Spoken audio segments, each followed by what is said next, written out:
मानव जीवन में हर व्यक्ति किसी न किसी रूप में सीमित होता है। कोई तेज नहीं दौड़ पाता, कोई भारी वस्तुएं नहीं उठा पाता, कोई बीमारी से जूझ रहा होता है, तो किसी की स्मरण शक्ति दुर्बल होती है। ऐसी कमजोरियां सबके भीतर होती ही हैं। लेकिन क्या आपने कभी किसी ऐसे व्यक्ति को देखा है जो अपनी क्षमताओं से जीवन को संतुलित और सफल बना लेता है? इन लोगों में ऐसा क्या अलग होता है? कमजोरी ईश्वर द्वारा दी जाती है, परंतु उसकी सीमा यानी उससे ऊपर उठने का संकल्प मनुष्य स्वयं बनाता है। अक्सर हम अतीत के पछतावों में उलझे रहते या भविष्य की योजनाओं में खोए रहते हैं और जीवन का सबसे महत्वपूर्ण वर्तमान क्षण हाथ से निकल जाता है।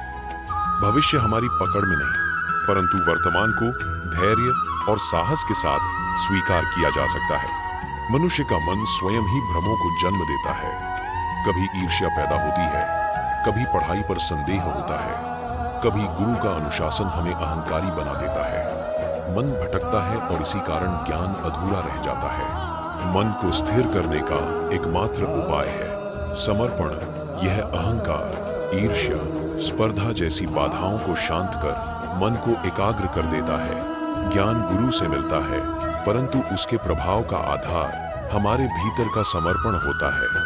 जीवन में कभी न कभी ऐसा समय आता है जब सत्य और कर्तव्य के बीच निर्णय लेना पड़ता है। यही क्षण हमारा वास्तविक धर्म प्रकट करते हैं। अधिकतर लोग इन्हें संकट मानकर डर जाते हैं, परंतु यह अवसर होते हैं स्वयं को समझने और ईश्वर के निकट जाने के।